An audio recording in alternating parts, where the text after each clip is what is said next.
I was feeling some hesitation for going live because I was having so much trouble uh, getting the humidity to cooperate with some hesitation for going live because I was having so much trouble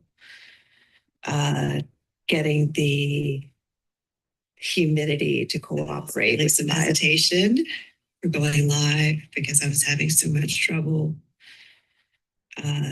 getting the humidity to cooperate with some hesitation for going live because I was having so much trouble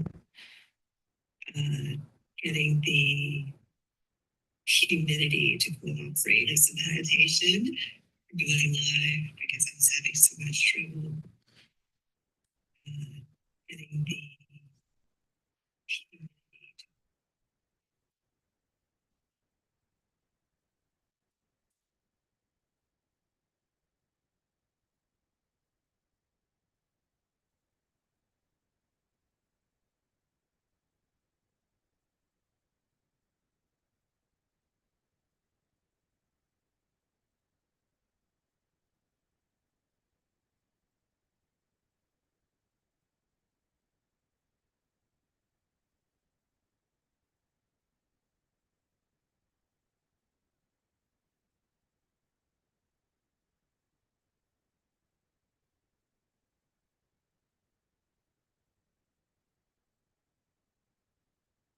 That should do it.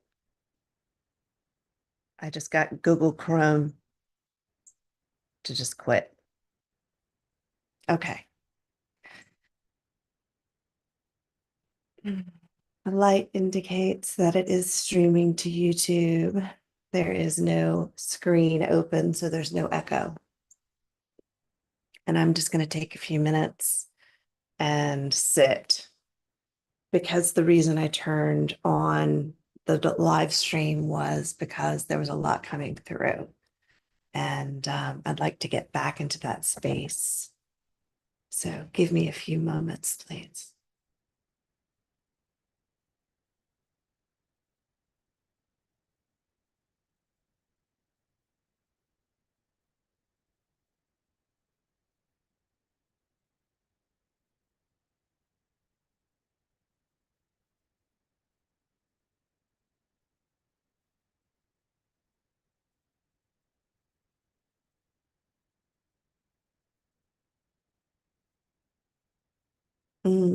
This week is the 8-year anniversary of my initial awakening to presence, which happened this week in 2018. I don't know the exact day. I could look it up because I have the itinerary from the retreat and the exact meditation class that I was in, where I experienced the initial awakening or the dropping of the veils to presence 8 years ago.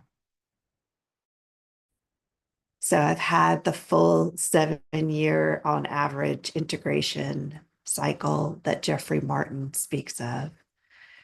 And on top of the initial awakening in 2018, there was a deepening in 2020. And then what I would now term a traumatizing event, traumatizing for the whole family, really, in 2022. And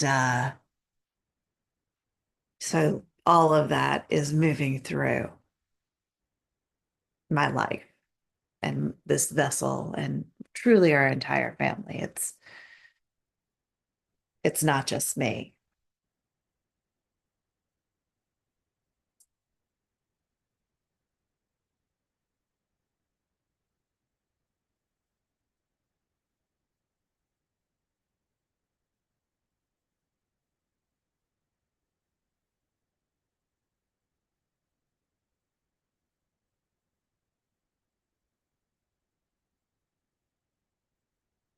There's a lot of acceptance to come to because it's easy to look at the awakening as being the cause of the destruction of the family.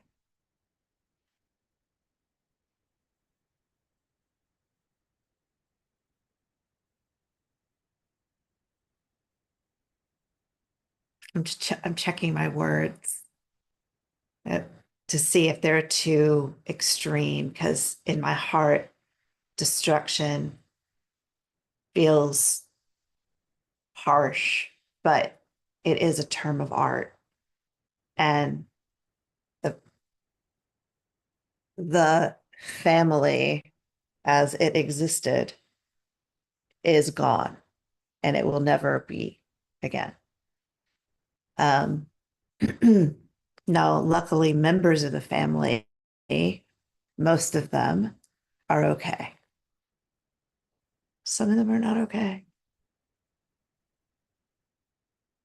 I mean, what's okay? Yeah. Oh God, I yearn for a partnership where we can discuss at which level of consciousness do we want to talk right now. And we might want to say at the highest level. And then at that point, yeah, everything's okay.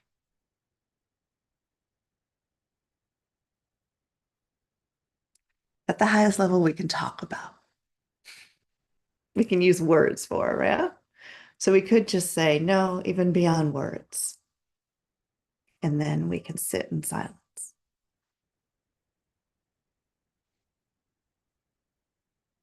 So at the highest level, we can talk about, yeah, of course, everything's okay. Everything's perfect. And it's just as it is, and it could be no other way. Ah,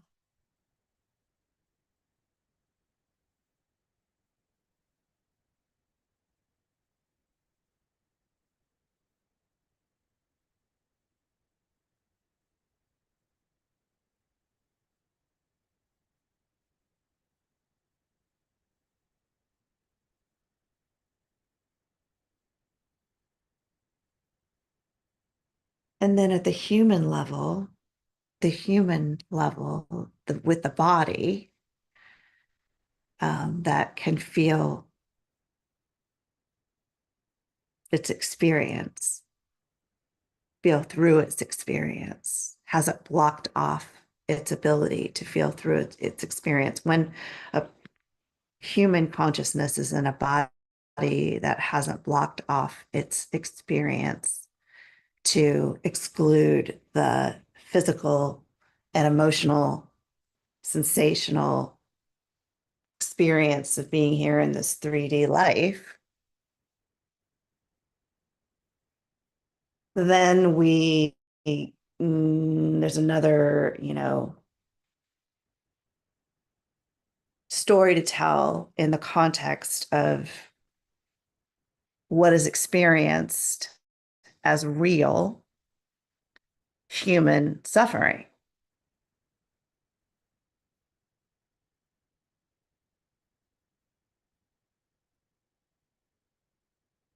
And I don't think we're supposed to, again, this is my judgment.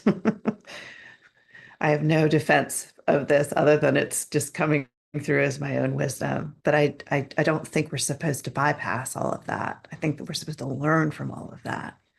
But if we don't include the body, if we like don't include that, yeah, yeah, we do have the mind and the imagination does have a number of freedoms. Um, it also limits, obviously, right? I mean, we're limited. We don't get to experience all of that. Well, there's a lot there, obviously. All the good stuff. Yeah. It's like there.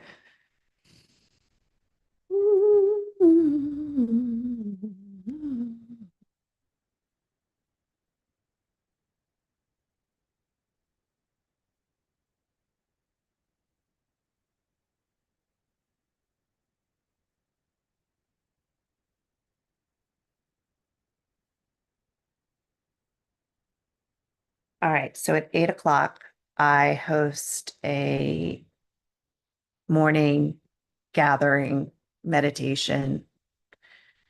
We listen to music, we meditate, we do about 12 to 15 minutes of breath work from like a video that I stream. And then I journal and plan my day generally. Now, if nobody shows up, then I'm going to just keep streaming and talking because this is what's happening for me. But if somebody does show up, then I will say adios and hold the space. Truly, I hold the space mostly for me. It's the weirdest freaking thing. I try, I like, especially lately, I've been trying not to show up for it. I've been like, let yourself sleep. You're tired. I have not been sleeping well. But that's been going on for like 7 months now. But I just can't seem to like not show up for my chill morning, my morning routine. And I mean, I kind of feel like truly like the soul or the part of me that has been like basically directing me behind the scenes for most of my life. Um,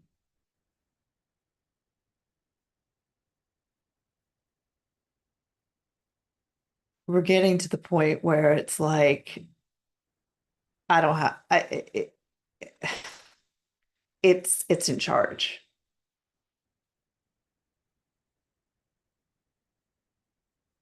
I know that sounds unintegrated. Um, so let me say it in an integrated way. I'm in charge of myself. And uh, uh, getting to the point of, I mean, I think what spiritual people would call sovereign. In other words, unfuckable with and unhookable, unmanipulatable. And, you know, really knowing what I want and, what are my strengths and what are my weaknesses and what am I capable of and what am I not? And what do I need and what do I want and desire and fear and all that stuff. Like really knowing. Not in a defensive way, not in a masked way, not in any way that is conforming to anybody or anything other than my own authentic being. Now, interestingly,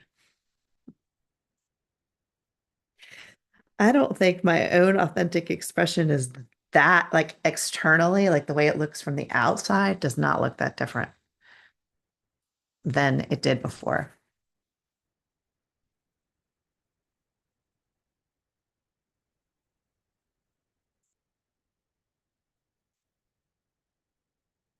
But inside, and I would hope that my skills in relationship and in communication and in leadership and in coaching, my profession, my vocation, my craft, my skills are exponentially better.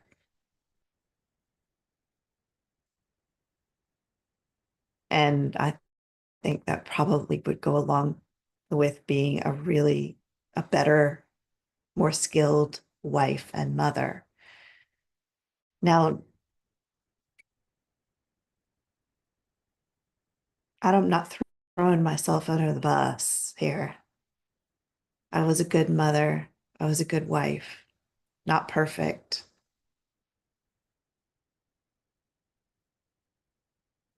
But if you stop comparing me to the standards that are being held up now to wives and mothers. If you hold me to my peers, please, just as I will hold you to your peers, men. Oh my goodness. Come on. I was born in 1970. I'm Gen X. I was a preteen and teenager in the 80s and a young adult in the 90s. And all of my friends, look at me, I have a PhD. I'm an educated woman. I grew up upper middle class, PhD. I went to private school until fifth grade. I went to public school in fifth grade, fifth, sixth on up. Me and all of my friends have been great. All of us.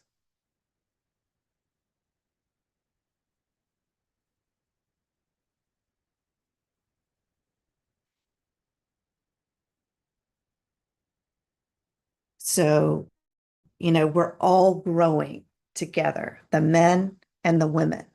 The men and the women are growing together.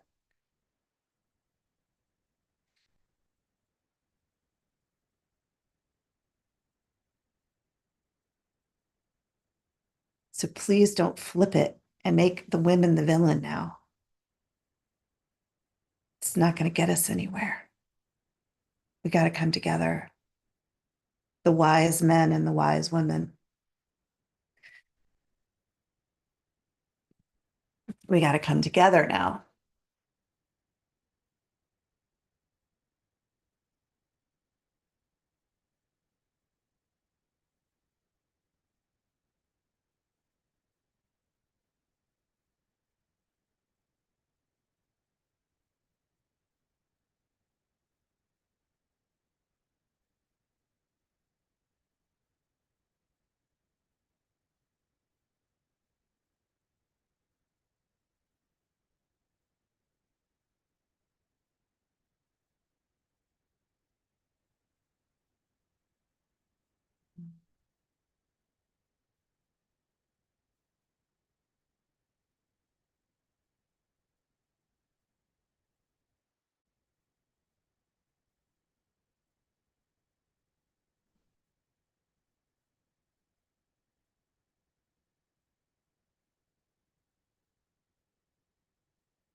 Well, it's 8:04. So you get me. Uh, so what is coming through today? Yesterday was a big day. Um, I truly, really, I just thank you, universe. Thank you, God. I truly am letting go of the self-doubt that anything that I've been experiencing is anything other than going through the awakening process. And I am so grateful for the world showing up and showing me reflections of myself in women talking about their awakening experience and the embodiment experience and the pain, the physical pain, and the emotion and the needing to process and the true embodiment and the true awakening experience that comes after the transcendence.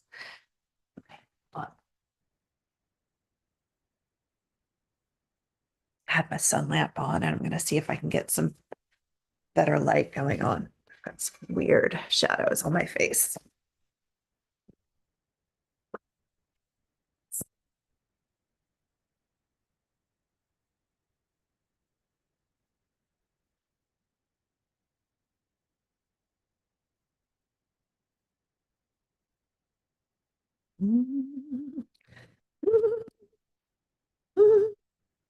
The set, the set. Oh, now you can see my coffee cup. Hold on.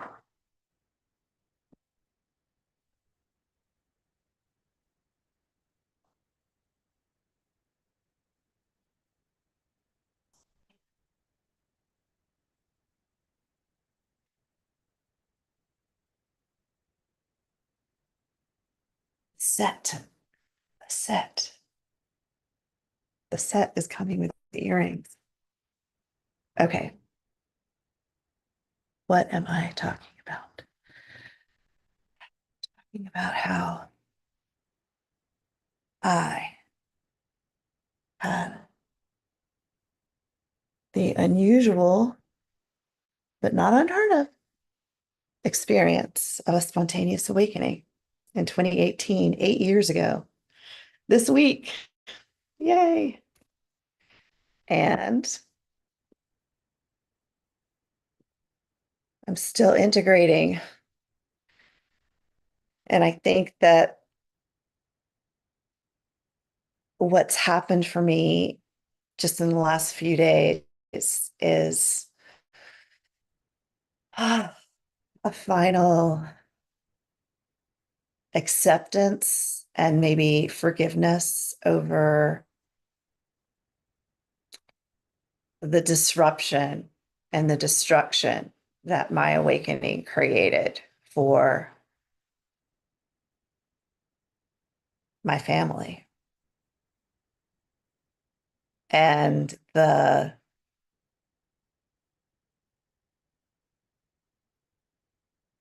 also, a stand that uh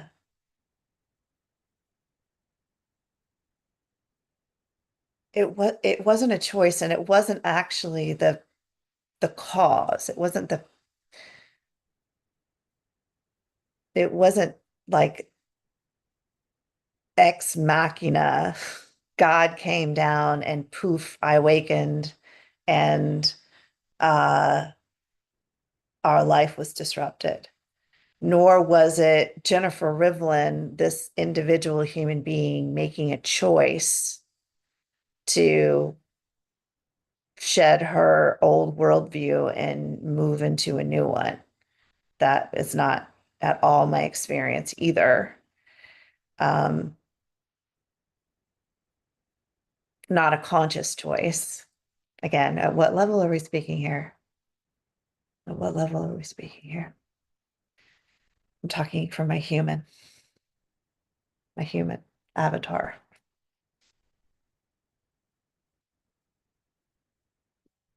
Um,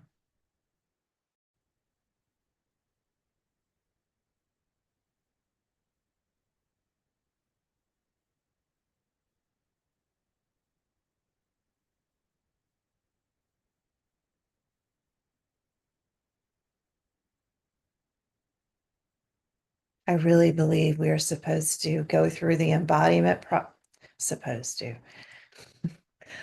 I believe the invitation for us human beings, in my wisdom, I believe the invitation for us human beings in wisdom would be that we bring it into the body and we live this full human life experience and we learn all there is to learn.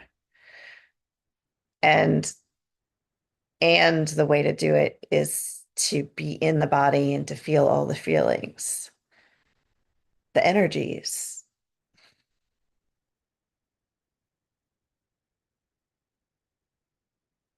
to the point in which it becomes neutral. You run the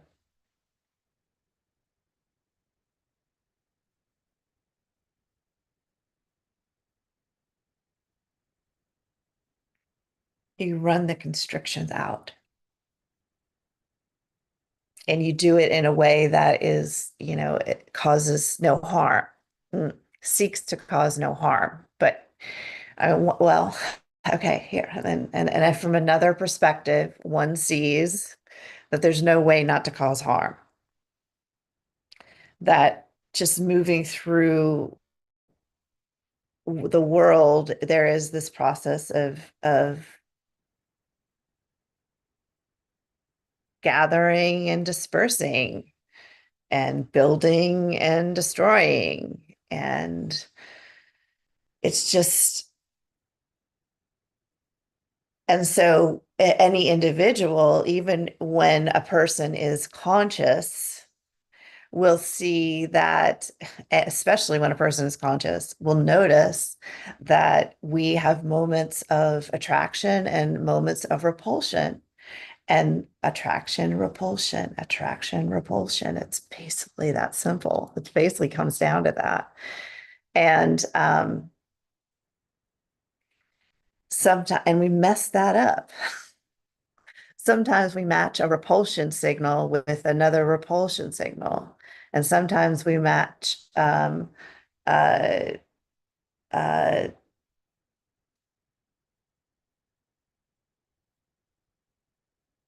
and we don't mean to. There's a lot here. Please forgive me. What I'm taught, the language that I'm using right now, the attraction and the repulsion is some very old language that I haven't used in a very, very long time.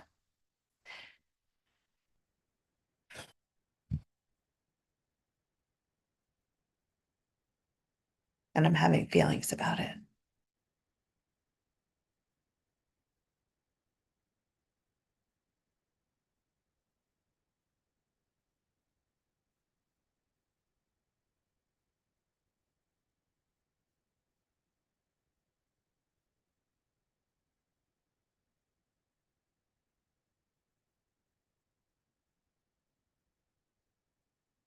I'm going to need to learn how to ask for help. Even though I've been learning all along how to ask for help and I've been told no repeatedly over and over and over. You guys, that's been part of my journey, is learning to ask for help and hearing no over and over and over. So one of the things that I am learning in whatever in the world I'm that is coming into form through me is that I am a destroyer of cliche. I am here to destroy cliche. I'm an idol smasher for sure, a golden calf smasher for sure. And I smash cliche. So one of the things that, because like the whole time I'm trying to like move towards the self-help cliches about like what is the universe teaching me? And I'd be like, okay, so the universe, like obviously I don't have I thought I was so good at relationships. Yeah, I'm a coach, an executive coach. I'm an executive leadership coach who is teaching mindfulness and emotional intelligence and communication skills, relational intelligence. I wasn't calling it that back then, but I was teaching my clients nonviolent communication. I was of course, helping them move into the creative orientation. That's standard coaching, executive coaching, leadership is moving people from the mental model of belonging into the mental model of self-authoring through the lesson of responsibility. But of course, I was already in the co-creative model. So I was bringing them into that too. I was hinting into that too, which may have been confusing. Anyway,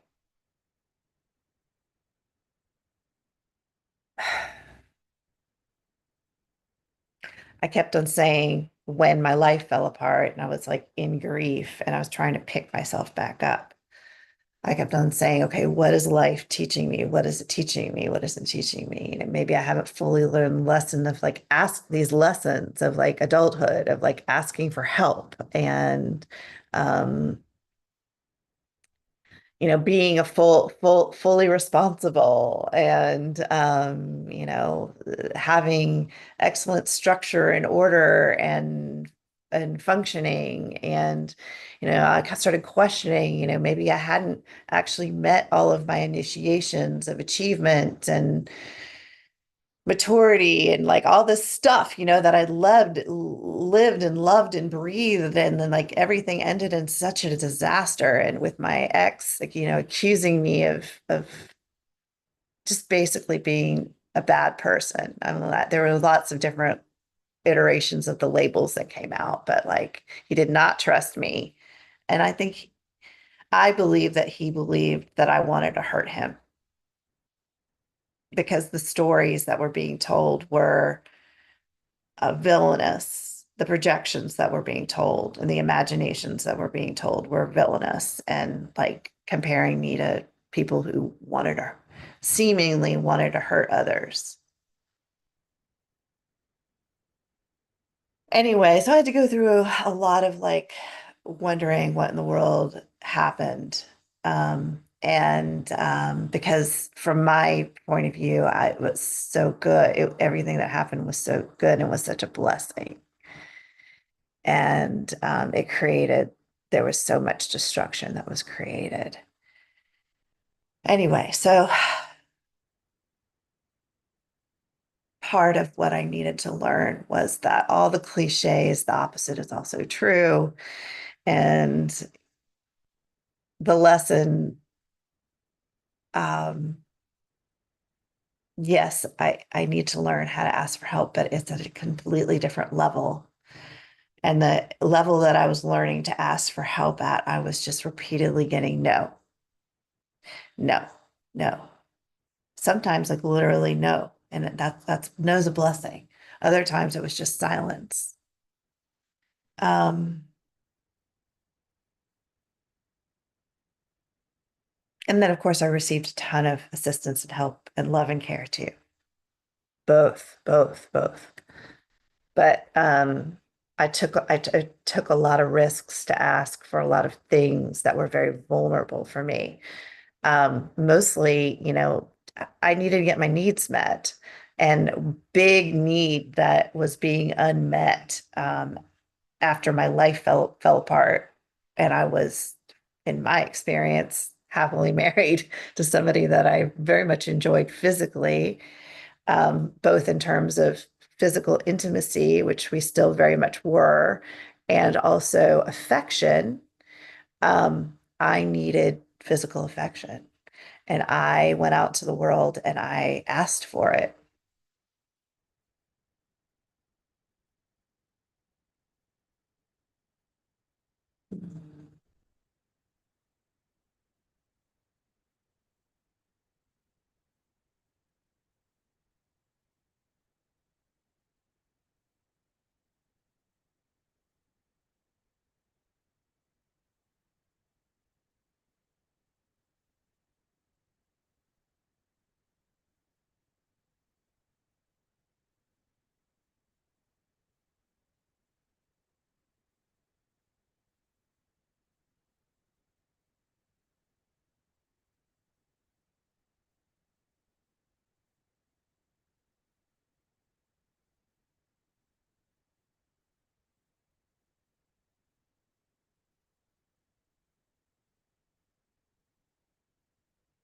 Okay.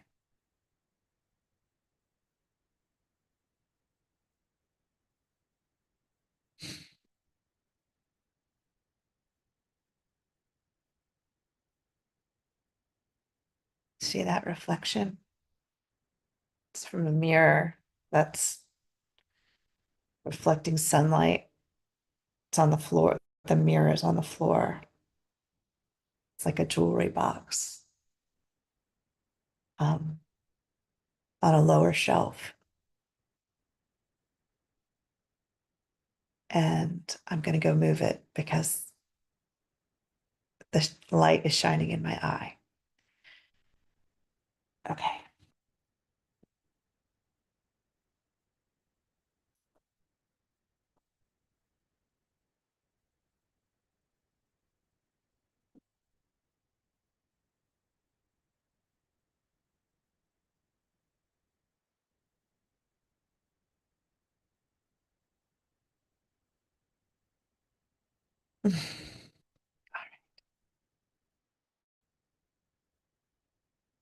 What is coming through?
You probably can't hear, but there's a lot of bird noises around me, and it's really beautiful.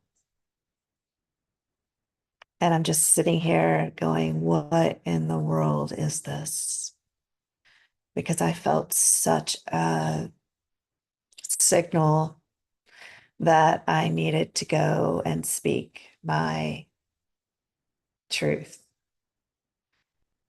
as it was coming through me. And now I'm sitting here and it's just a bunch of knots in my stomach. Okay. So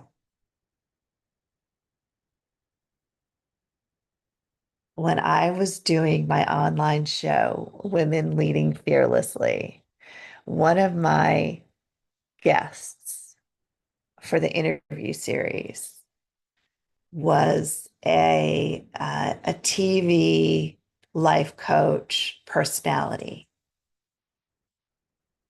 And I admire her very much.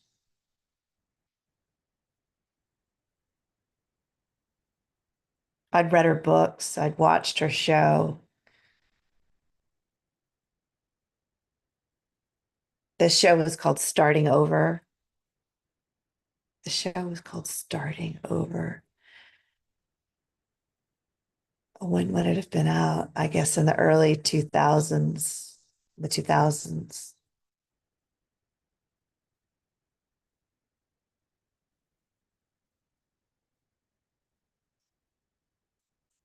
maybe 2010s. I'm not sure. She was on my interview series. I had a lot of famous people on that series, women. Anyway, what she always said was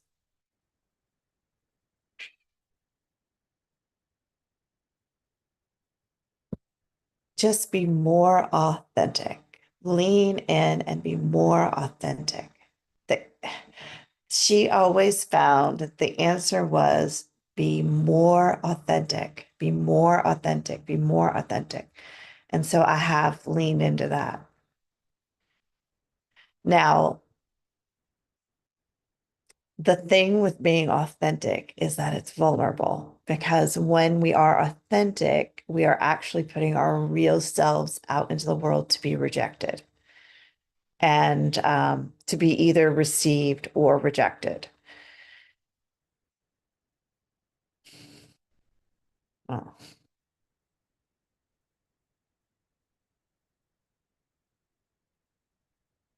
I mean, there's no reason really to put yourself out there at all to be received if it's not authentic, because then it's not worth anything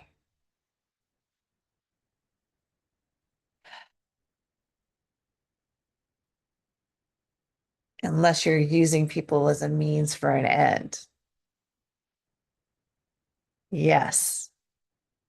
If you're using people as a means for an end, then it's exciting when somebody buys your mask because you are creating your in your mind, in your fantasy, you're creating an outcome. You're creating a story and you're using that person as a character in your story if they have bought your storytelling, your manipulation. So that might feel satisfying. But when you're here or with where I am at, it doesn't make sense for me to like, I'm looking for authentic connection. I want authentic connection. What I believe to be true is that in order for humanity to survive, we need to learn how to be authentically connected,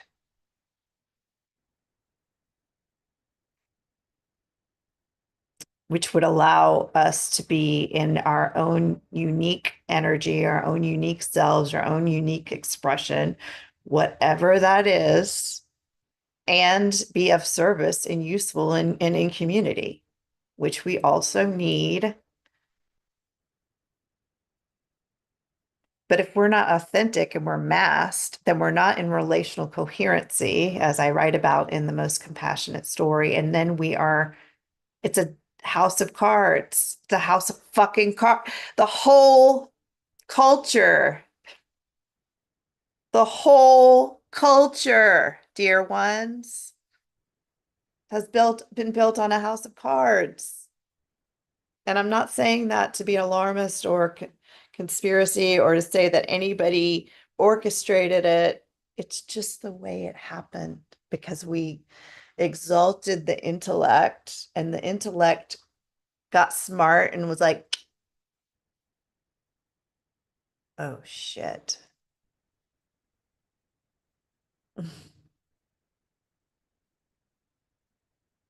The intellect saw the body and the heart and the spirit. Again, I'm just right. It's really all one, but like the intellect did separate. It separated itself.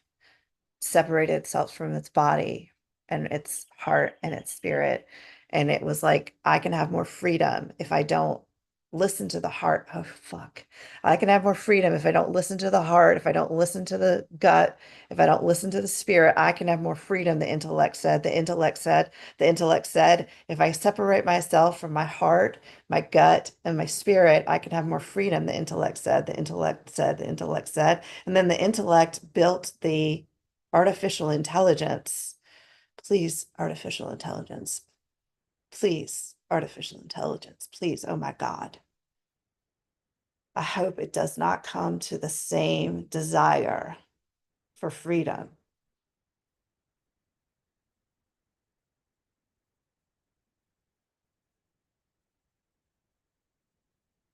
as the human intellect did.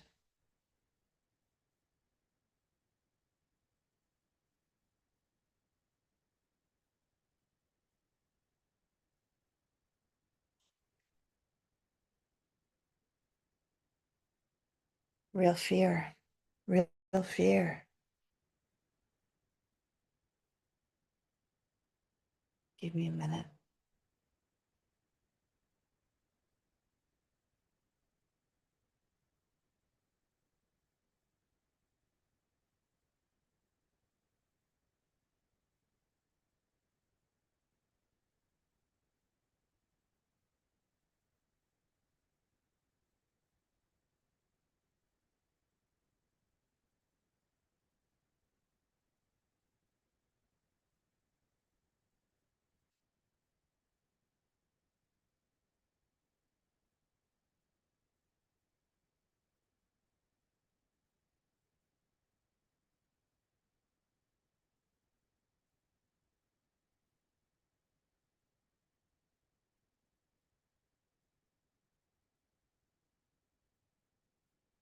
Rhonda is her name, and she always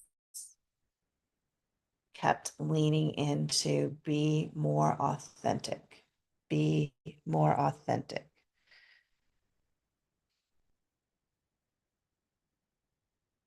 So, one of the things that happened for me in the awakening, because nobody understood what it was really, even though I was trying to like, I mean, in my experience, I shared as much as I could with my partner.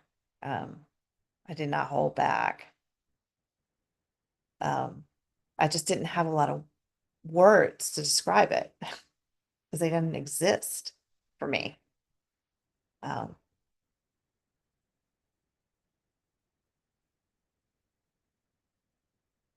and I've gone out into the world and found those words. Um, anyway, and I think honestly, being or an organic awakener, or and I was a free range awakener. I was not in a community or a sangha. I was in many communities. I was basically free range. Um, I think my experience has a lot to inform what is natural in the awakening process, and not fucking fake manufactured new age spirituality. Anger.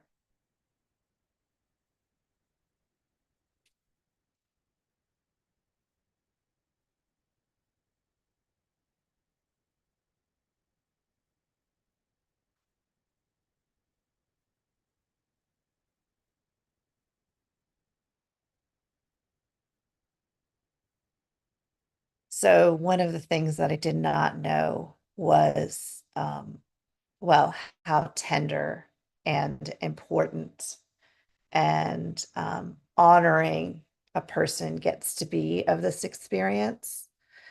I was not in any kind of environment that would honor this experience, not even close. Um,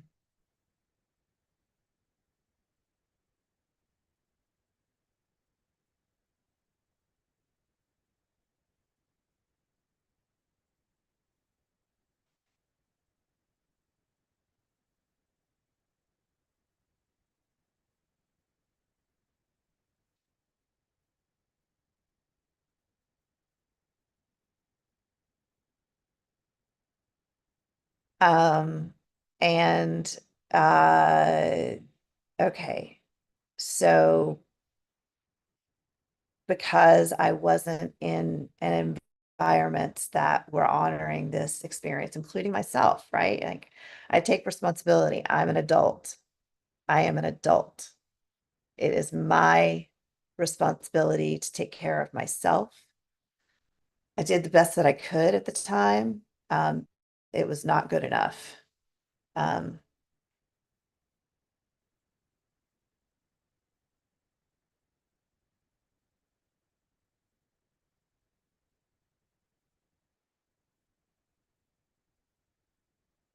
but I don't want to make the same mistakes. Okay, that's what it is. I cannot make the same mistakes. Okay, so the big mistakes that I made, number, I did not honor the awakening, and I just continued to my same pace of, life. I went straight back into, in fact, even with more gusto, into being entrepreneurial. And because, and then like, I was already an executive leadership coach. It's so interesting because like one of the mistakes that people make when they have that initial awakening to presence, which I had in 2018, and it was deep. I mean, I was in samadhi the entire time I was on retreat. And then, as time went on, I returned to more uh, standard consciousness, but I was still very committed to the transpersonal philosophy. I mean, completely, completely committed. And I truly wanted to bring the skills that I thought I could bring to my clients in terms of mindfulness and emotional regulation, nervous system regulation, all that stuff that I had learned through my training and search inside yourself and my own experiences and meditation and through the awakening automatically deepens presence and my ability to be present never left me. My there's a nervous system state that dropped, like a fear level dropped. And I still have fear, but it's at a different,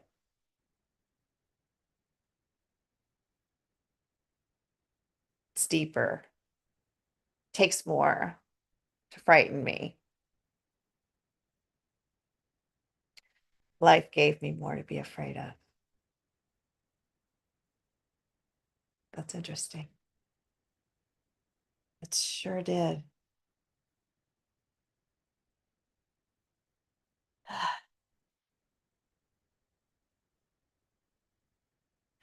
So I made the mistake of not giving myself really the space, and a lot of teachers make that mistake.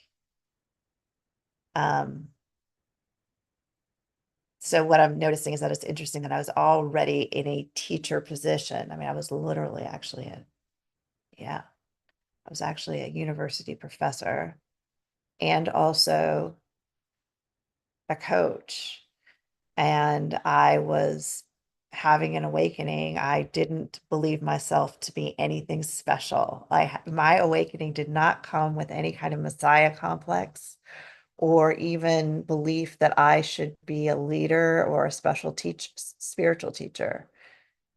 It came with the epiphany of everybody needs to be their own unique self.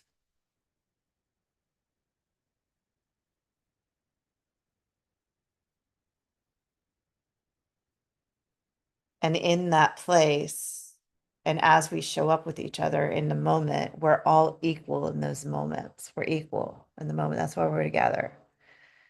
I mean, we have the opportunity right now while we're together and interacting to open up and see why we're here. Why are we here together? I mean, you can choose to make it meaningless. I choose not to make it meaningless.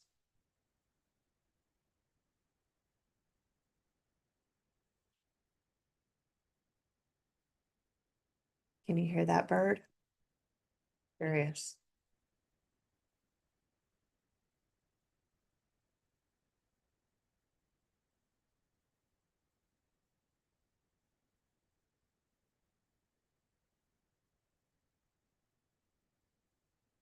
Yeah, so I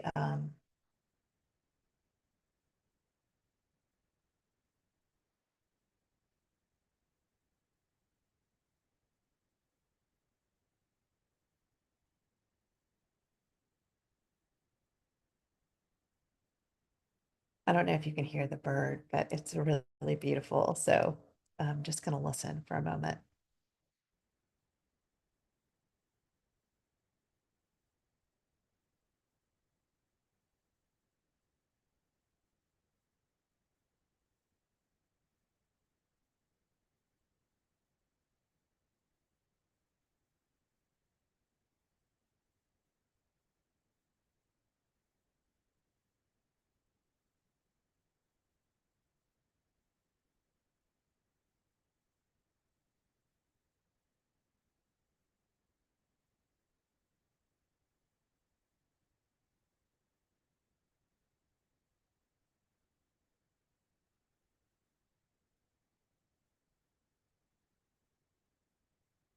I don't want to say, make the same mistake and not honor my process.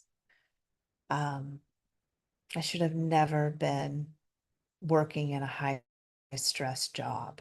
And I did. I took a high stress job in 2021, not knowing it was going to be high stress, but oh boy, was it ever. And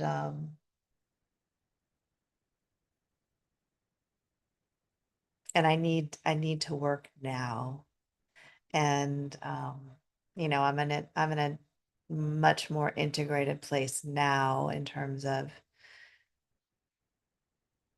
I'm more able to hold my boundaries, speak my truth, say what I need, say no when I mean no, say yes when I mean yes, um, understand what my limitations are in this state and stage of my transformation, my life transformation. Um,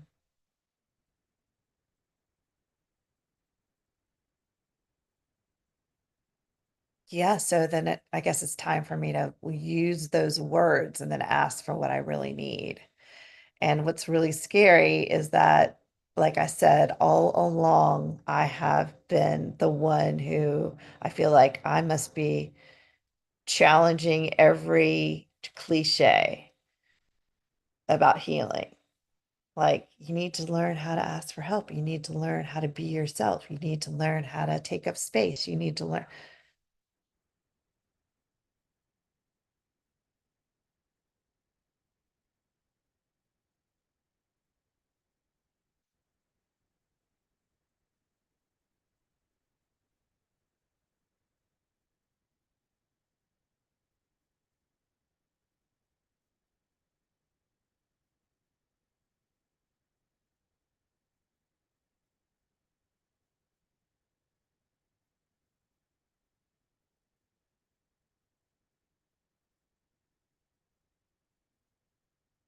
I think what I was learning is that I needed to learn how to take care of myself and be told no.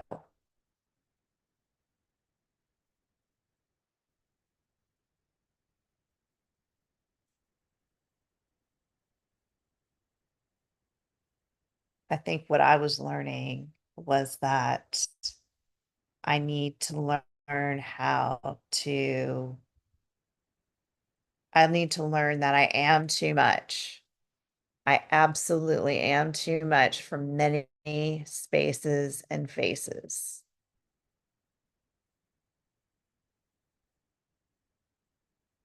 The opposite of what we usually say in healing spaces, like you're not too much. I needed to learn that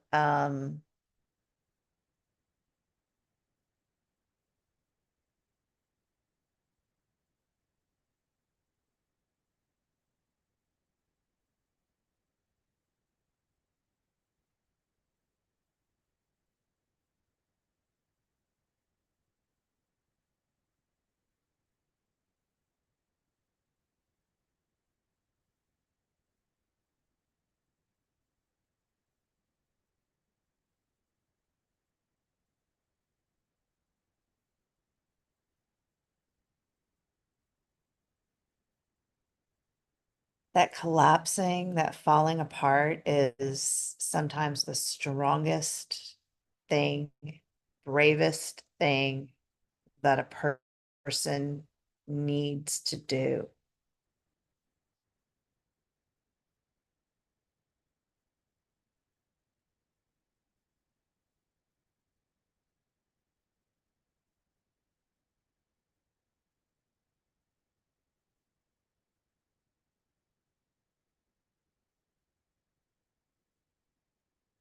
And now that I've done it, I need to be very careful about not stepping out of my integrity and ignoring the really hard won lessons. And one of the really hard won lessons is that I need time to integrate, and that this pain that I feel in the body, it isn't nothing. It isn't to be ignored. It isn't going to go away.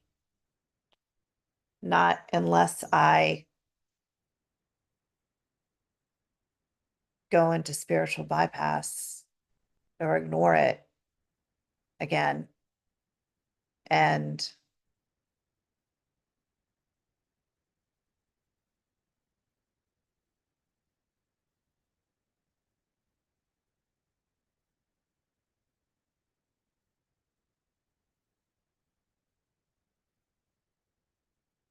well,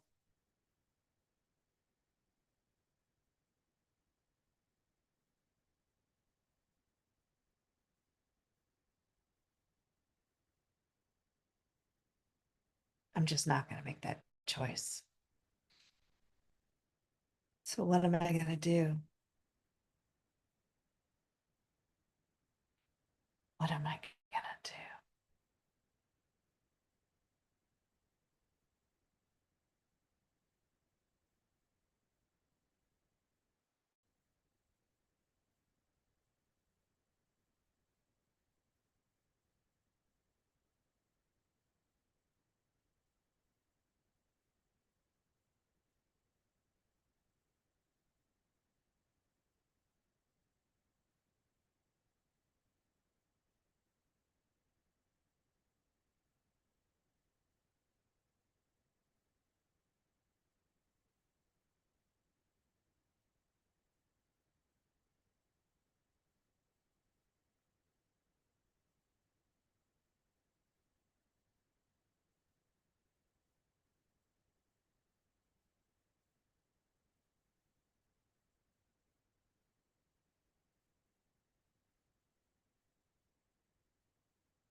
Can you hear that bird?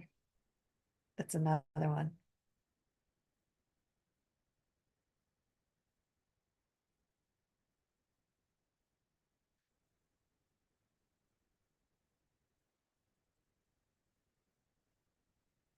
But there's a way I can change the audio so you can hear.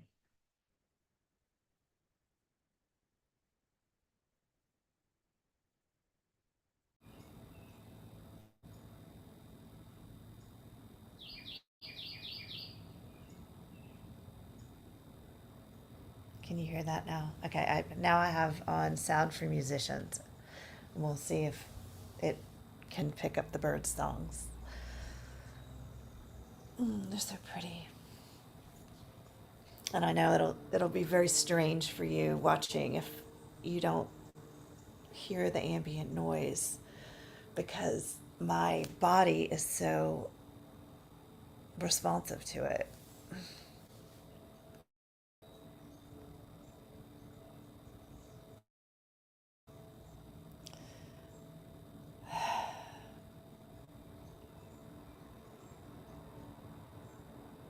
That's the way like my wisdom like moves through me, is through my body, and it's sensitive. And when it's and I open it and it allows me to be in this like receptive state,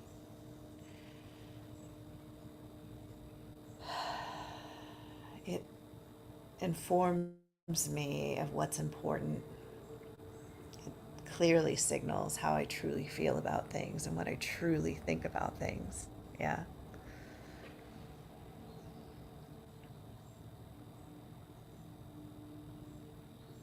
Keeps me honest.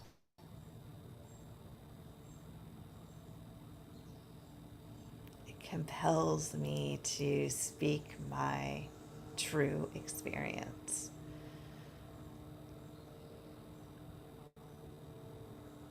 which is what I believe is necessary for the continuation of the human species.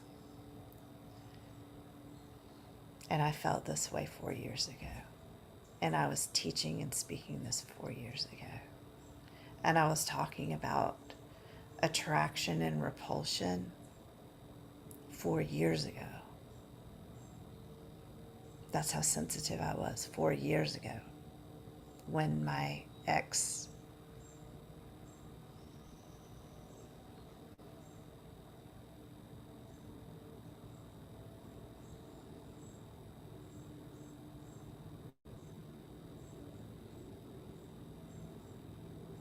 flipped his narrative of me in his mind from his loving wife to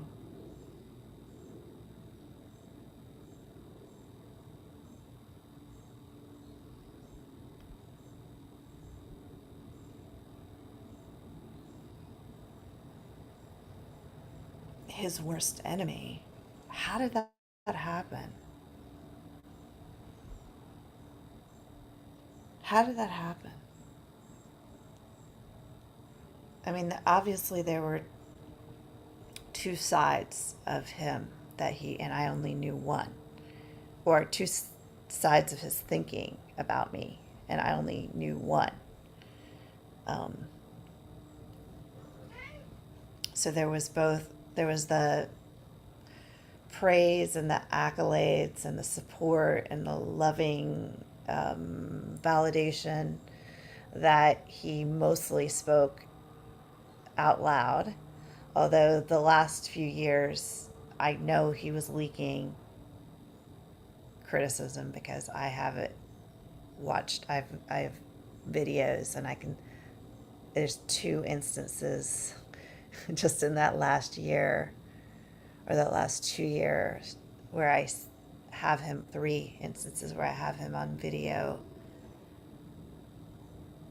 making passive aggressive jokes and comments about me and me laughing at them. And that was my pattern.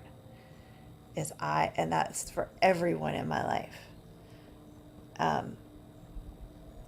I've always, this is the way I experience it. I was an only child biologically.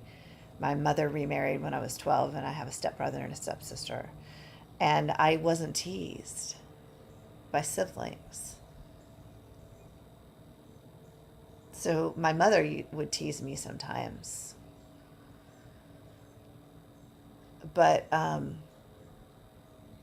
wasn't used to that. So the way that I coped with it is I just rolled with it.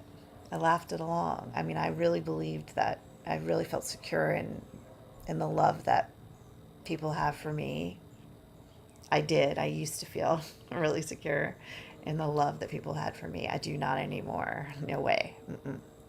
Because I understand relationship and love at a completely different level now. And that most people are not loving most of the time, although they are loving some of the time. Most people are loving some of the time, and most people are not loving most of the time. But I didn't have that awareness back then. So I just trusted that people loved me or loved me. And if they were making those kinds of comments, I just laughed them off. And that was my pattern. But there must have been, so it was leaking through, but consciously, I mean, full frontally for sure, there was no owning of marital dysfunction. In fact, I remember we had our 18-year anniversary, and I asked him, what can I do to be a better wife for you? I probably asked because I probably was sensing that there was something wrong.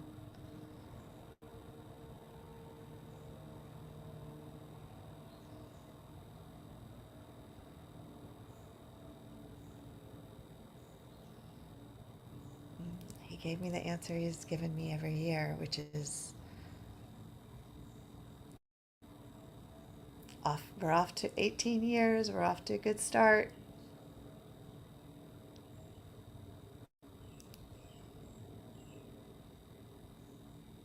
Didn't ask me for anything different. He probably had given up hope at that point.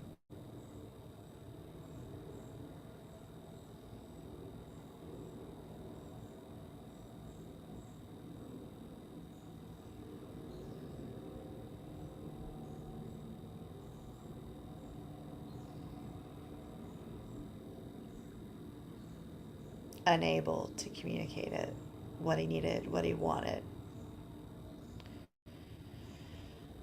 Unable to communicate what he needed and what he wanted because, okay, okay, listen to me, men. Here's some gold.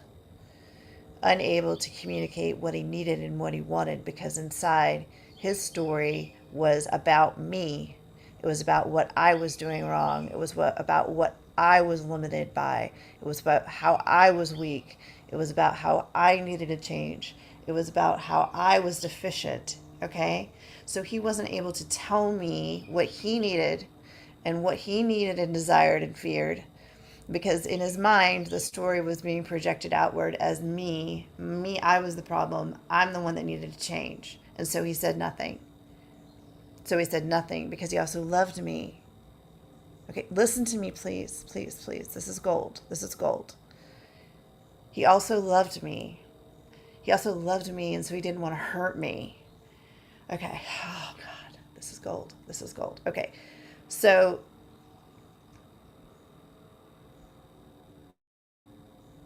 he just stayed quiet. My mother's did the same thing. My mother does the same thing. So here's the problem with that. Here's where we need to grow into. Oh God.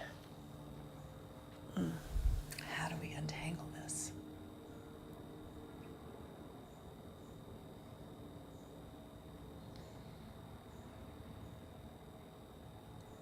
He's going to have to believe that I'm not the problem.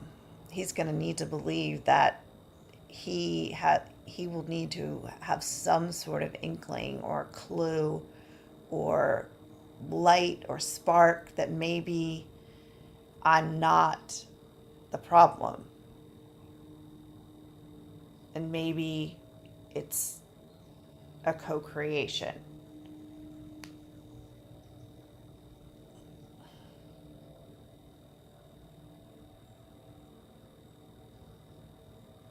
And from that place, he might be able to start, or she might be able to take some ownership and be like, okay, so in this circumstance, this marriage, I have a woman who is who she is, and I have needs that are not being met.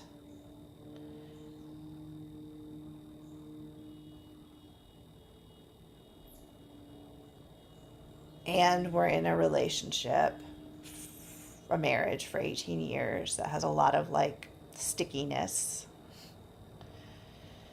And is there a way that we can problem solve together so that I can get more of my needs met? My needs, my desires, less of my fears, more of my needs, more good stuff, less bad stuff, more pleasant, less unpleasant. But instead, there was this like, it became like, it was like, it was a different mental model. The mental model was that there was a, there was a problem and there was a person to blame for the problem. There was a problem, there was unhappiness, and there was a person to blame for it, me. And the solution was that I needed to change, but he couldn't tell me how I needed to change because he didn't want to hurt my feelings. Yes, this is it. This is it.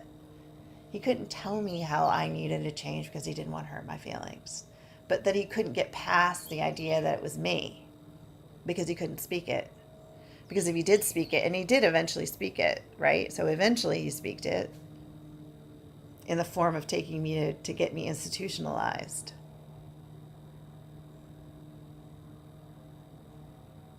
He needed like a third party to validate him, and the third party didn't validate him.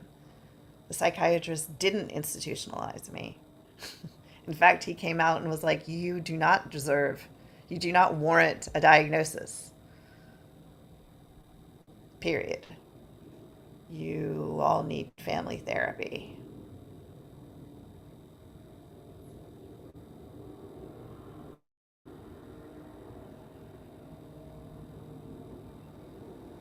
So basically, the psychiatrist shattered the illusion that it was me. That was the problem. And that was the story that was being co created in the system, the family system, not just my immediate family, not just in the marriage, but in my nuclear family with my teenager, and in the larger family system with my parents and mother-in-law and etc., and then the larger community. So like all of that system was being used as support for the worldview that there is a problem and there is a cause for the problem, and it is this person.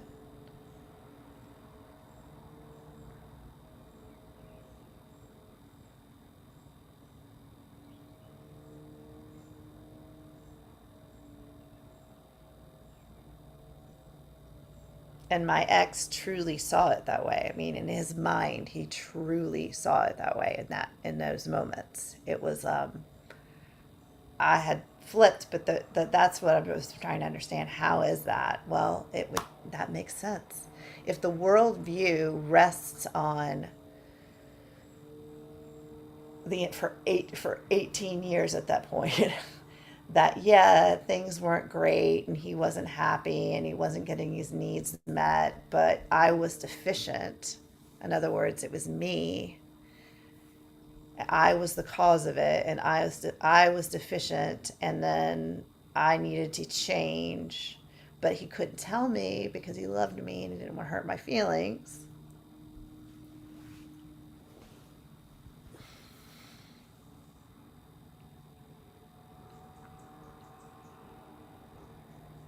Now let me flip that. Did I also see him that way? Give me a sec. I'm going to tell you the truth.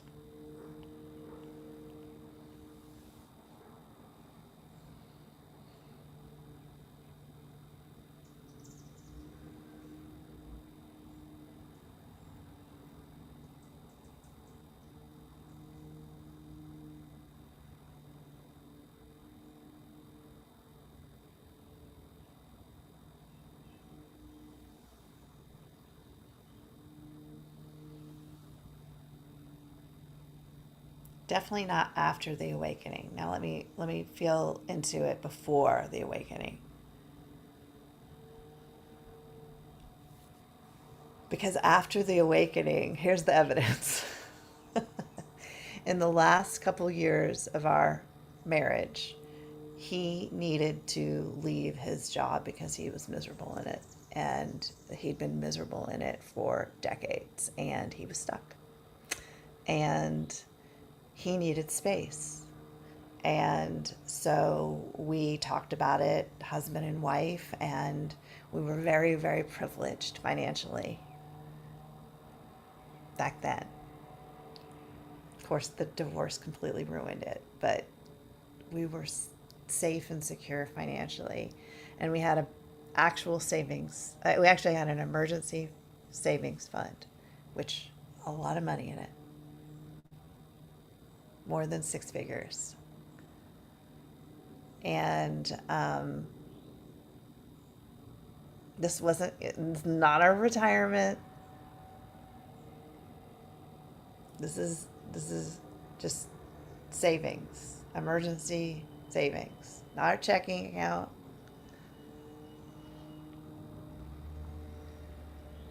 And so I was like, that is what is this money is for. This is an emergency.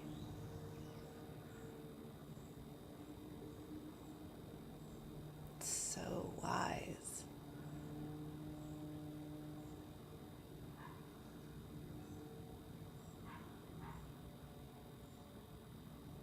This is, that's love. That's love. Like just accepting, the person is going through a life transition and we need to make space for that. And here it is. But the problem was is that as we were making space for him, I was feeling like I needed to step up and become the breadwinner because I'd been promising that for a long time. But it was not the time for me to do that. Well,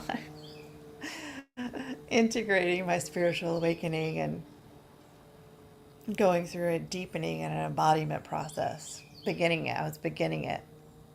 I was just beginning it. Um,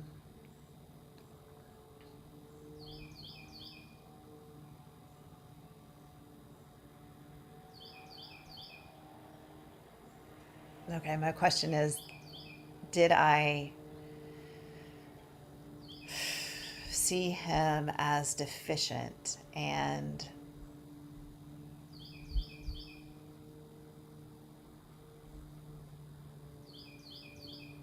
withhold that and try to manipulate him into being the person I needed him to be without speaking my truth in terms of my feelings, needs, desires, fears? I'm sure. Because everything that I just spoke there would sound like a very mature person, and I was not that. So I'm sure. Let me just get quiet and see if I can feel into it.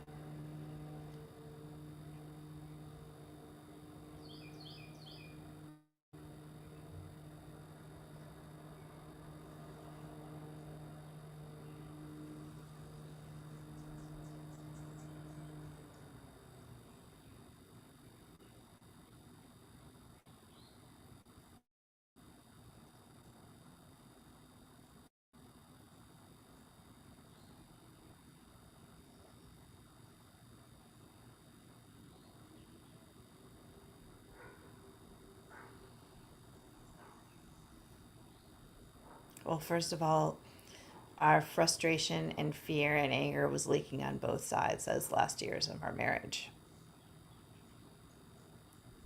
Yeah, it was leaking through me too, even in my awakening. Okay.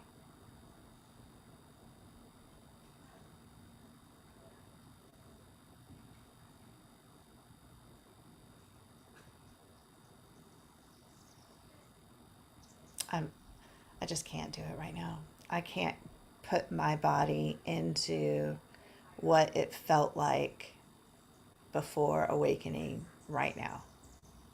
I'm sure I can do it in another at another time in another space under different circumstances, but I can't right now. There's a lot of fear composting in my gut, and I don't want to disturb that.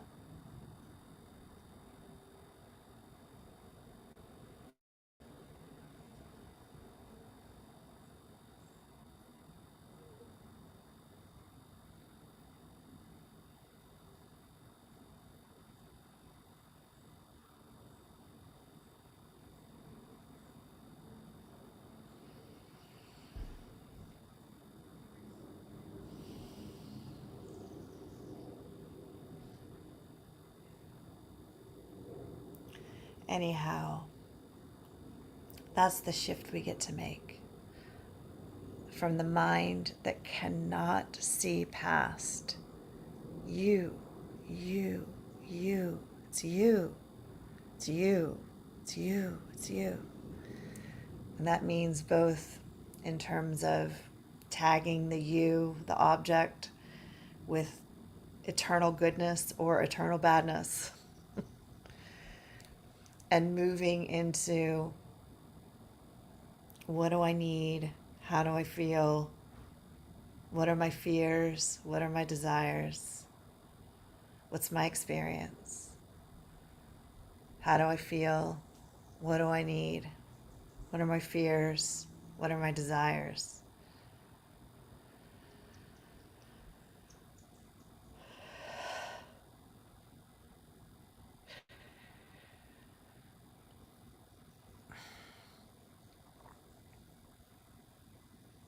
And then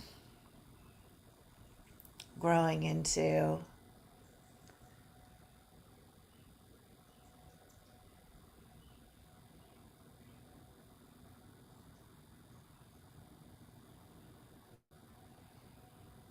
a conversation about us.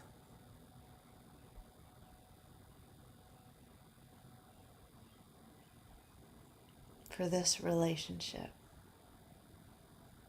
for this container.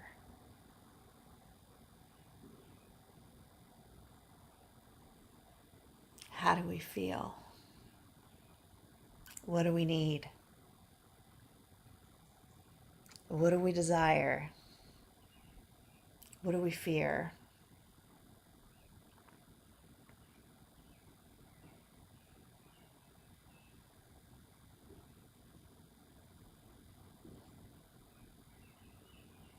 How do we want to love each other? How? Process by which. How do we want to love each other?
So, how could it possibly be that a man who has graduated into a self authoring mind could still possibly see another human being as the cause of the breakdown, a breakdown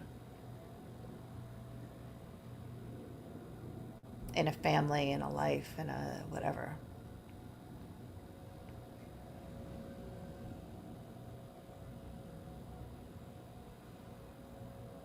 Seriously, I'm asking this question for real.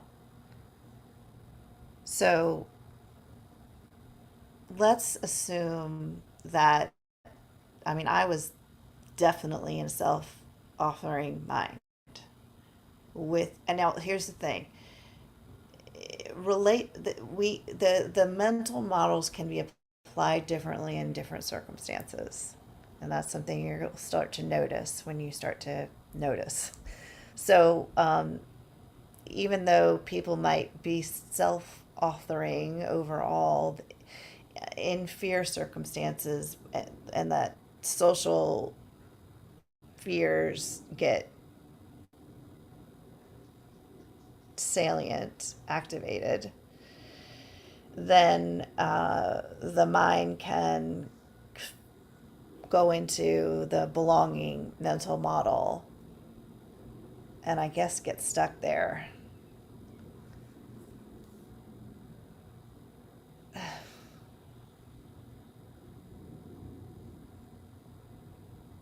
Like the identity threat becomes so big, like there's just no way to get out of it,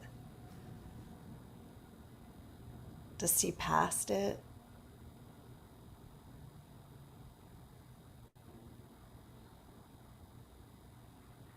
Even though at some level the person must know that it can't be true.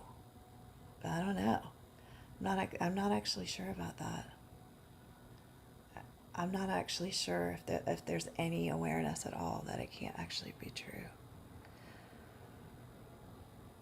Because there is people do often, I think most human beings, even if they are in self-authoring mind, still hold deep, deep, deep, deep down in their belief system, their soma, their cognition, that evil people exist.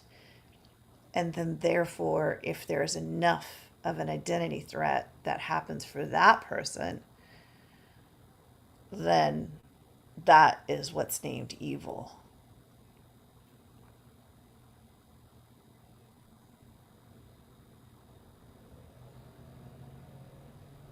Which is falling into the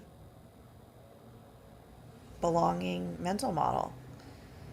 It's falling into the separation mental model. It's falling into the victim, villain, hero mental model, obviously, to anybody who's being intellectually honest with themselves.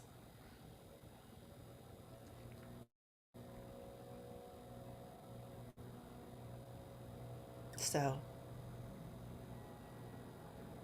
all these like people who claim to be so mature and so awakened, if they land in blame of anyone or anything and fail to remember the co-creative truth of the world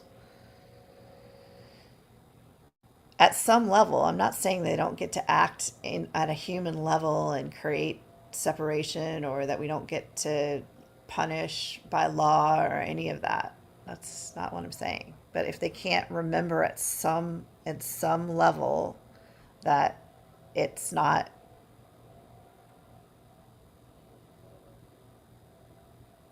it's not closer to truth, or there's a closer truth, there's a deeper truth. And I think most, even like these spiritual gurus, don't, because when they are their own identities get threatened, that's what happens, is they create an enemy. When their own identities get threatened, they create an enemy. Now, what about me?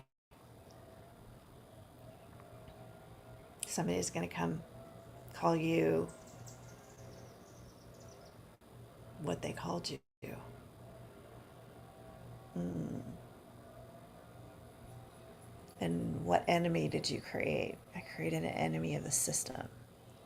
And I wrote a paper on it called The Most Compassionate Story, which absolved every individual, every group of individuals, and all humanity. I absolved everyone. Did I? In The Most Compassionate Story, I condemn the system. I condemn the thought forms. I condemn the thought forms. I condemn the model. I condemn the Cartman's drama triangle. I condemn the blame model.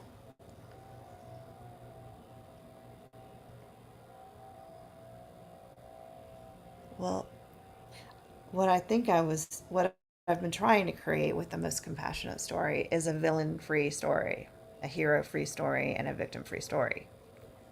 Did I succeed? I guess, I mean, I'm resting the villain in the system, resting the villain in the thought form, but villainizing the intellect. Oh, am I villainizing it? I mean, I am bringing it back in. I mean, we do need intellect.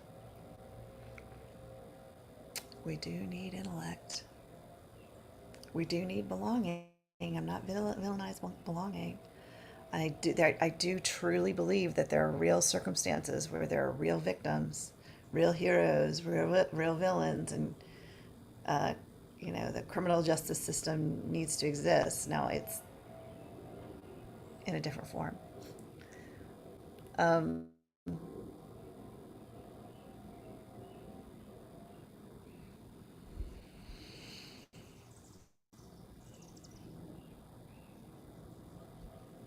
yeah, so blame and the blame triangle and the belonging exists inside of